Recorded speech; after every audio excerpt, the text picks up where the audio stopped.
Welcome everyone. এই ভিডিওতে আমি এবছরের মাধ্যমিক পরীক্ষার গণিত বিষয়ের 2 নং প্রশ্ন শূন্যস্থান পূরণ করো নিয়ে আলোচনা করব। এখানে 6টি প্রশ্নের মধ্যে 5টি প্রশ্নের উত্তর দিতে হবে। আমি 6টি প্রশ্ন নিয়ে আলোচনা করব। প্রথম প্রশ্ন, একটি ব্যবসায় পিন্টু আমনের 1.5 গুণ টাকা দিয়েছিল এবং ডেভিড আমনের 2.5 গুণ টাকা দিয়েছিল। আমন, পিন্টু ও ডেভিডের মূলধনের অনুপাত হবে। আমাদের শূন্যস্থান পূরণ করতে হবে। ধরা যাক আমন ব্যবসায় x টাকা দিয়েছিল, তাহলে পিন্টুর মূলধন হবে x এর 1.5 গুণ অর্থাৎ 3x/2 টাকা। আবার ডেভিডের মূলধন হবে x এর 2.5 গুণ অর্থাৎ 5x/2 টাকা। সুতরাং আমন, পিন্টু ও ডেভিডের মূলধনের অনুপাত হবে x:3x/2:5x/2।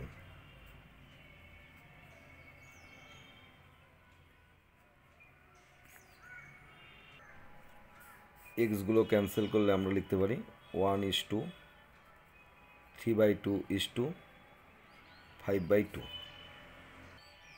যেহেতু আনুপাতিক সংখ্যাগুলির মধ্যে দুটি ভগ্নাংশ এবং প্রত্যেকটির হর 2, তাহলে প্রত্যেকটি আনুপাতিক সংখ্যাকে 2 দিয়ে গুণ করলে আমরা পাচ্ছি 1:2:3/2:2:5/2 equals to 2:2 cancel, 3:2 cancel, 5।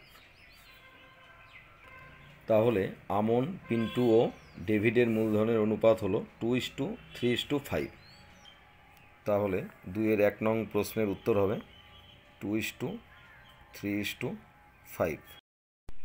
এবার আসি 2-এর 2 নং প্রশ্নে। যদি x into 4 - √3 equals to y into 4 + √3 equals to 1 হয়, তাহলে x² + y² এর মান হবে। আমাদের শূন্যস্থান পূরণ করতে হবে। এখানে স্পষ্টই x ইকুয়ালস টু 1/4 - √3 এবং y ইকুয়ালস টু 1/4 + √3। আমাদের x² + y² এর মান নির্ণয় করতে হবে। এবার x² + y² ইকুয়ালস টু, আমরা জানি x + y whole square minus 2xy, অর্থাৎ x + y এর মান এবং xy এর মান জানলেই আমরা x² + y² এর মান জানতে পারব। তাহলে x + y equals to 1/4 - √3 plus 1/4 + √3। লসাগু করলে আমরা পাচ্ছি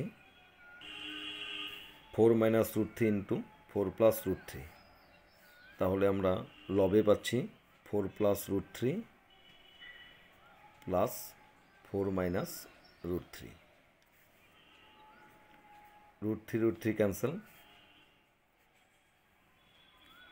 4 + 4 8। এখানে a - b into a + b সূত্রে ফেললে আমরা পাচ্ছি a² - b² অর্থাৎ 4² - √3² ইকুয়ালস টু 8/16 - 3 অর্থাৎ 8/13। আবার 1/4 - √3 into 4 + √3 equals to 1/4² - √3² equals to 1/16 - 3 equals to 1/13। এবার x + y এবং x - y এর মান বসালে আমরা লিখতে পারি 8/13 whole square minus 2 into 1/13 equals to 64/169 minus 2/13। 169 এবং 13 লসাগু 169, তাহলে আমরা লবে লিখতে পারি 64 মাইনাস 13 ইন্টু 2 অর্থাৎ 26 ইকুয়ালস টু 64 মাইনাস 26 অর্থাৎ 38/169। সুতরাং এক্স স্কোয়ার প্লাস ওয়াই স্কোয়ারের মান 38/169। তাহলে শূন্যস্থানে বসবে 38/169। এবার আসি 3 নং প্রশ্নে। একই তলে অবস্থিত দুটি বৃত্তের তিনটি সাধারণ স্পর্শক হলে বৃত্ত দুটি পরস্পরকে ড্যাশ করবে।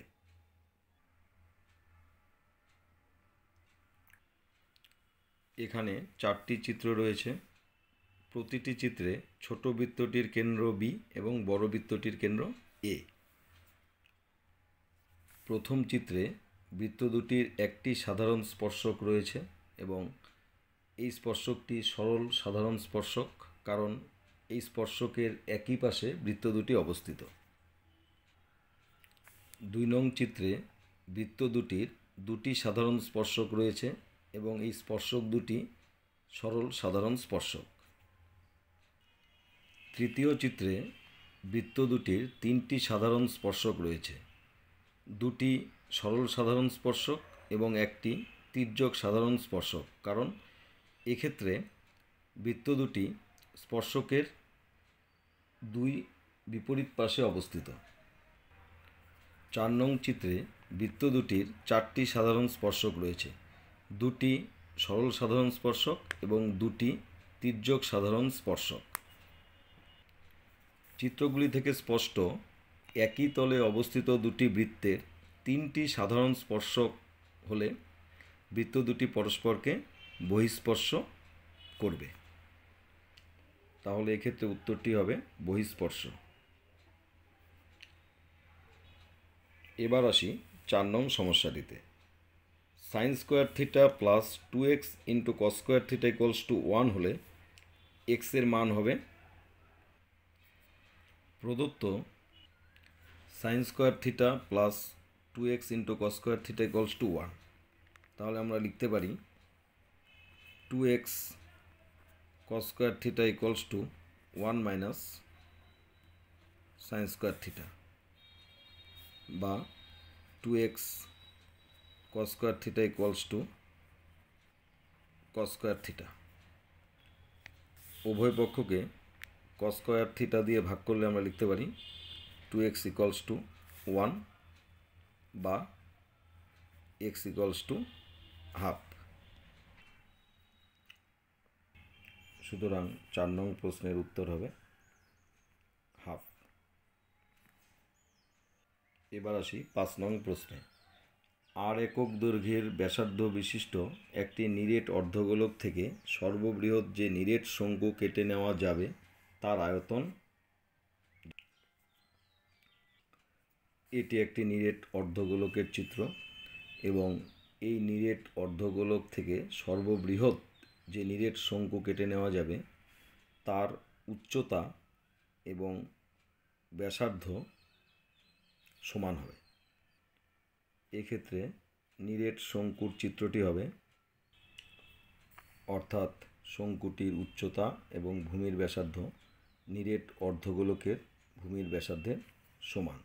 সুতরাং শঙ্কুটির আয়তন হবে 1/3 পাই আর স্কোয়ার এইচ ঘন একক, অর্থাৎ 1/3 পাই আর স্কোয়ার ইন্টু আর ঘন একক, অর্থাৎ 1/3 পাই আর কিউব ঘন একক।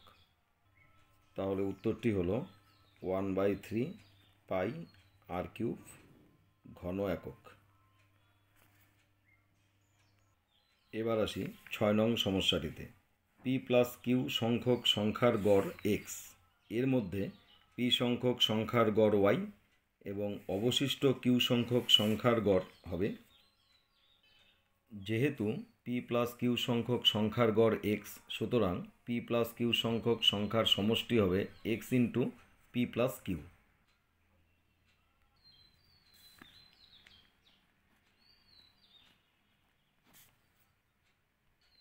আবার যেহেতু পি সংখ্যক সংখ্যার গড় ওয়াই, সুতরাং পি সংখ্যক সংখ্যার সমষ্টি হবে P Y.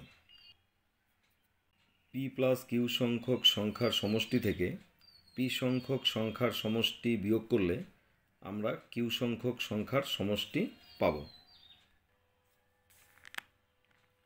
X into P plus q minus p Y.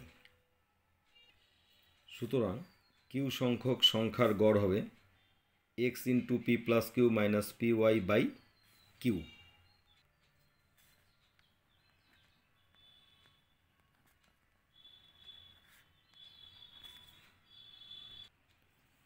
তাহলে উত্তরটি হবে x into P plus q minus p y by q. আশা করি তোমরা সবাই বুঝতে পেরেছ। নেক্সট ভিডিওতে আমি 3 নং প্রশ্ন সত্য বা মিথ্যা লেখ নিয়ে আলোচনা করব। Thank you.